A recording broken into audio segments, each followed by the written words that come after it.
C'était juste une vieille femme sur un vélo cassé, tremblant de froid. Le mécanicien Jake Miller la vit pleurer au bord de la route et lui offrit son aide. Son patron cria, ce n'est pas une cliente payante. Retourne au travail. Jake répara son vélo quand même. Quelques heures plus tard, il fut renvoyé. Le lendemain matin, son quartier endormi fut figé par le choc. Cet SUV de luxe entièrement noir tournèrent dans son allée. Moteur silencieux, vitres teintées. Chaque voisin observait, puis une porte s'ouvrit et tout changea pour toujours. Avant de commencer, aimez cette vidéo et dites-nous d'où vous la regardez. Votre soutien nous aide à vous apporter des histoires plus fortes. Maintenant, commençons. Jake Miller avait de la graisse sur les mains, de la sueur sur le front et 1000 soucis qui lui martelaient la tête. Il travaillait en double car au Miller S Autoservice, dans la petite ville de Brookhaven, juste pour pouvoir payer ses factures d'électricité et acheter des médicaments pour sa mère. Ses bottes étaient usées. Son salaire suffisait à peine pour le loyer. Mais Jake ne se plaignait jamais. Il croyait en faire le bien, même quand le monde semblait l'avoir oublié. Ce matin-là, le froid s'était installé tôt. Le vent était vif, et le givre recouvrait les fenêtres du garage. Jake venait de commencer à changer l'huile d'un pick-up quand il l'aperçut. Une femme âgée sur un vélo rouillé, emmitouflée dans un vieux manteau de laine, peinant à pédaler sur la rue verglacée. Un instant plus tard, la roue avant de son vélo s'accrocha à une fissure et elle tomba lourdement sur le trottoir. Outil toujours à la main, Jake se précipita sans hésiter. Elle tremblait, ses cheveux gris s'échappaient de son chapeau, les yeux écarquillés par la douleur et la gêne. « Madame, vous allez bien ?» demanda Jake doucement, en l'aidant à se relever. Ses mains étaient éraflées et la chaîne de son vélo s'était complètement décrochée. Elle murmura, « J'avais juste besoin d'aller à la pharmacie. Mes jambes ne sont plus ce qu'elles étaient. » Jake hocha la tête. « Laissez-moi réparer ça pour vous. Vous ne devriez pas rouler seul par ce froid. » Il la guida à l'intérieur de l'atelier où il faisait chaud, lui tendit une tasse de café du pot des employés et commença à travailler sur le vélo près du fond de l'atelier. C'est alors que la voix résonna dans le garage. « Que croyez-vous faire, Miller ?» C'était Ron Dorsey, le propriétaire de l'atelier. Grand, le visage rouge, mâchant toujours un cure-dent comme s'il était né en colère. Il regarda la femme avec dégoût, puis Jake. « Vous perdez votre temps avec une ferraille et une cliente qui ne paie même pas », Jake se leva lentement. Elle est tombée dehors. Son vélo était cassé. Elle essaie juste d'aller à la pharmacie. « Je m'en fiche », hurla Ron. « Vous voulez jouer les héros ? Faites-le sur votre temps libre. Nous gérons une entreprise ici, pas une œuvre de bienfaisance. Foutez-la dehors. » Jake regarda la vieille femme, puis Ron. « J'ai déjà réparé la chaîne. Elle part dans une seconde. »« Vous êtes viré », claqua Ron, désignant la porte. « Prenez vos affaires et partez. » Jake se figea. Il sentait tous les mécaniciens de la pièce le fixer. Personne ne dit un mot. La vieille femme ouvrit la bouche, mais Jake secoua simplement la tête. « Merci pour le café », murmura-t-elle. « Et pour votre gentillesse. » Jake sortit avec elle. Pas de travail, pas de plan de rechange. Mais il ne le regrettait toujours pas. Le lendemain matin, le soleil s'était à peine levé qu'un grondement sourd résonna dans le quartier tranquille. Jake, toujours en robe de chambre, sortit, se frottant les yeux. Cet SUV de luxe entièrement noir tournèrent le coin et commencèrent à s'aligner devant sa maison. Les moteurs ronronnaient, élégants et chers. Les voisins jetaient un coup d'œil derrière leurs rideaux. Un chien aboya. Le cœur de Jake battait la chamade. L'une des portes du SUV s'ouvrit lentement, et un homme en costume noir en sortit, regarda Jake et prononça 6 mots qui allaient tout changer pour toujours. Jake resta figé sur son Porsche, l'air matinal plus froid que jamais. Mais ce n'était pas le temps qui faisait frissonner sa peau.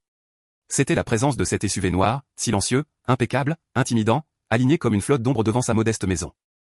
Puis du véhicule de tête, un homme grand en costume noir sortit. Ses chaussures brillaient comme des miroirs, et son expression était indéchiffrable. Il ajusta sa cravate, remonta l'allée et croisa le regard de Jake. Sans hésitation, il prononça 6 mots qui firent couler des frissons dans le dos de Jake. « Monsieur Miller, elle aimerait vous voir. » Avant que Jake ne puisse répondre, la porte arrière du SUV de tête s'ouvrit. En sortit la même femme âgée qui l'avait aidé la veille. Mais cette fois, elle ressemblait à quelqu'un d'autre entièrement. Son manteau n'était plus usé et déchiré. Il était ajusté, élégant et coûteux. Une broche en or étincelait sur son col. Sa posture était forte, sa démarche gracieuse, et l'atmosphère autour d'elle changea. Elle n'était plus seulement une vieille femme. Elle était quelqu'un de puissant. Jake cligna des yeux, incertain de rêver. « Bonjour, monsieur Miller », dit-elle en souriant chaleureusement. « Puis-je entrer un instant ?» Jake ouvrit la porte, sans voix. Son salon était petit et encombré, mais elle ne sembla pas s'en soucier. Elle s'assit calmement sur le canapé pendant que son service de sécurité attendait dehors. Les mains de Jake tremblèrent alors qu'il lui offrait du thé. Elle refusa poliment. Puis elle tendit la main dans son sac et posa un dossier épais sur la table. « Je ne vous ai jamais dit qui j'étais », dit-elle doucement. « Mon nom est Eleanor Whitmore. Vous connaissez peut-être ce nom de famille grâce à Whitmore Technologies. Nous fabriquons des systèmes de défense, des pièces de satellite et des alliages de haute qualité pour l'industrie aérospatiale. » Jake cligna des yeux. Il avait déjà entendu ce nom aux informations et dans les magazines. Whitmore Technologies était l'un des 5 principaux entrepreneurs de la défense du pays. « J'étais déguisé hier », continua-t-elle, testant quelque chose de très spécifique. J'ai passé les 3 derniers mois à visiter des entreprises au hasard à travers le pays, vêtu simplement, sans pièce d'identité. Je voulais voir comment les gens me traitaient lorsqu'ils croyaient que je n'avais rien à leur offrir. Vous, Jake, avez réussi un test que personne d'autre n'a passé. Vous m'avez aidé sans rien attendre. Vous avez été gentil, respectueux, et vous avez risqué votre emploi pour réparer mon vélo. Pour cela, je suis ici pour changer votre vie. Jake s'assit, toujours en robe de chambre, stupéfait. Eleanor ouvrit le dossier. À l'intérieur se trouvaient des documents officiels, tamponnés et signés. Je vous offre un poste de chef des opérations mécaniques dans notre nouveau centre de recherche, un salaire à 6 chiffres, des avantages sociaux complets, un forfait de déménagement si vous choisissez de déménager, et un atelier personnel construit selon vos spécifications. Les yeux de Jake s'écarquillèrent. Madame, je n'ai même pas de diplôme universitaire. Je sais, dit-elle fermement. C'est ce qui rend vos compétences encore plus impressionnantes. Un talent comme le vôtre est rare. Une intégrité comme la vôtre est encore plus rare. Jake essayait encore de respirer normalement quand elle se leva et se dirigea vers la porte. Vous avez 24 heures pour décider, dit-elle, mais quelque chose me dit que vous avez déjà pris votre décision.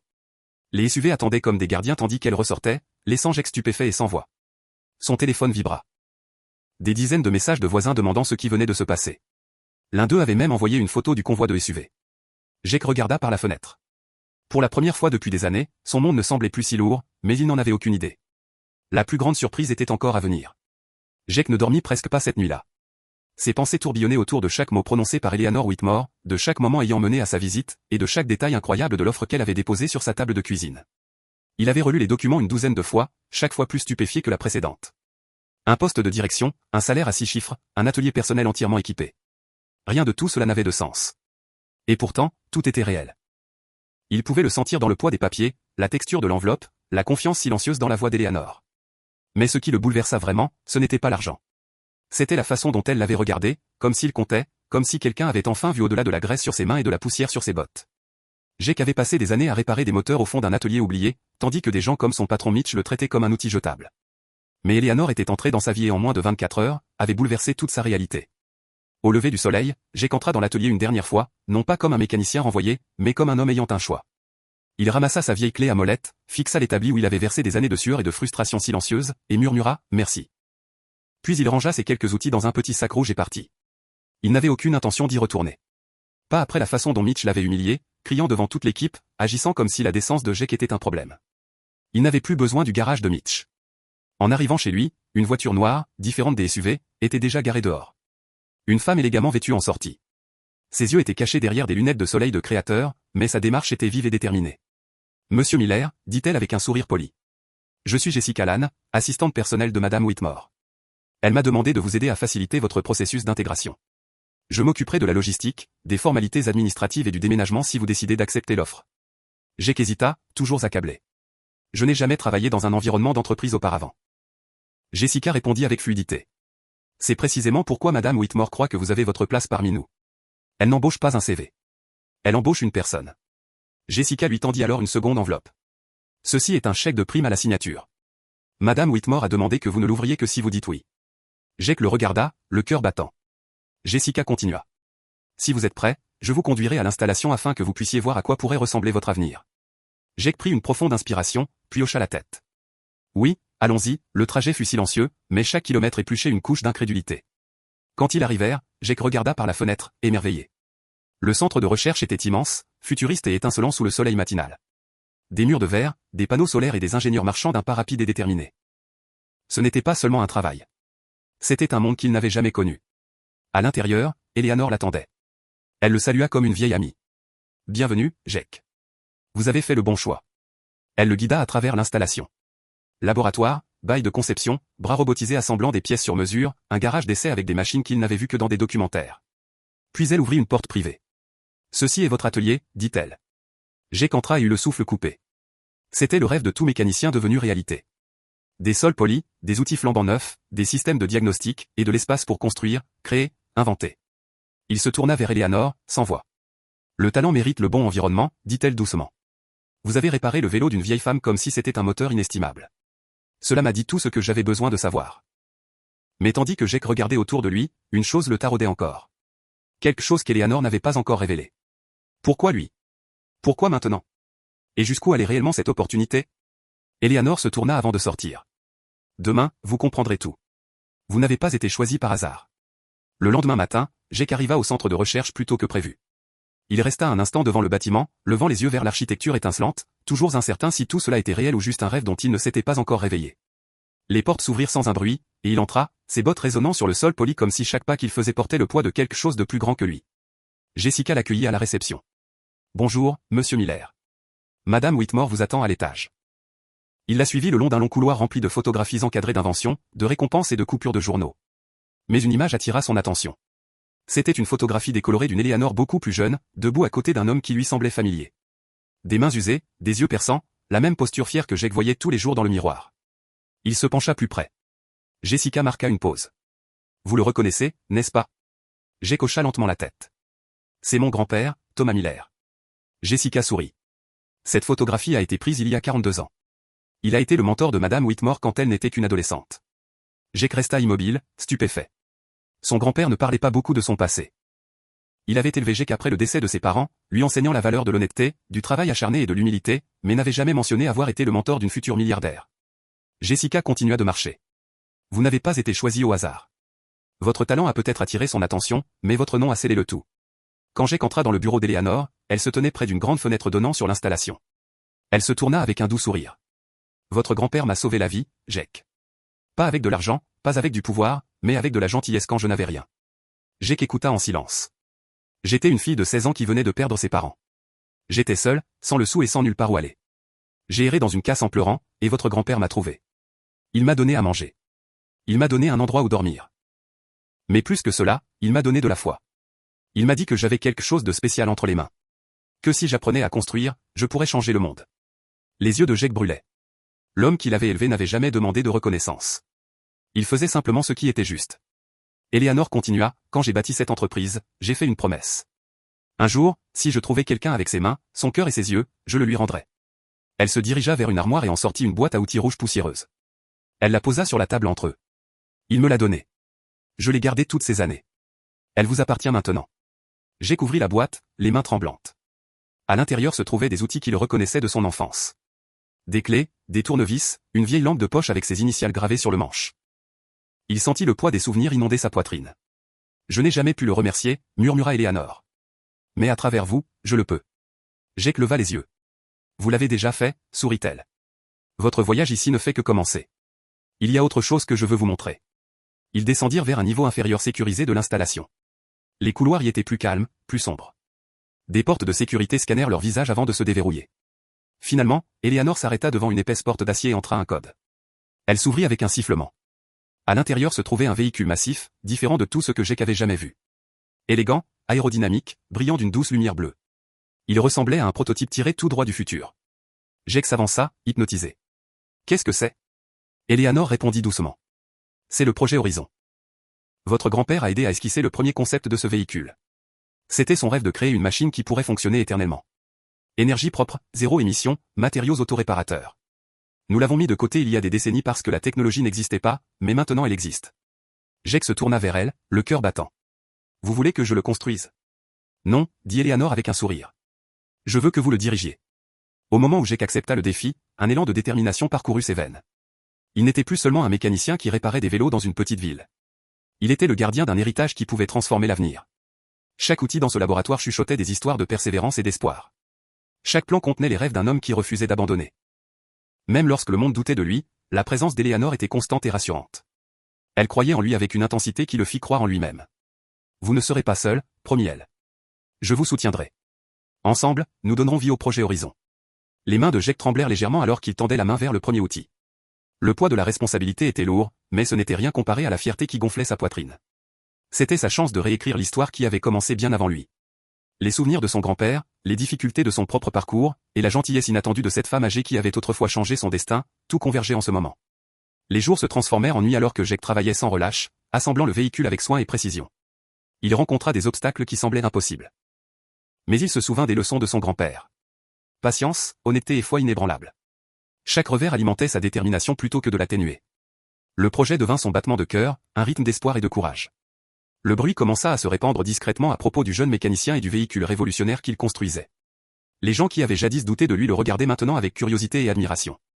La transformation de Jake ne concernait pas seulement ses compétences, mais aussi la force que la gentillesse et la confiance pouvaient bâtir. Puis vint le jour où le véhicule fut prêt pour son premier essai.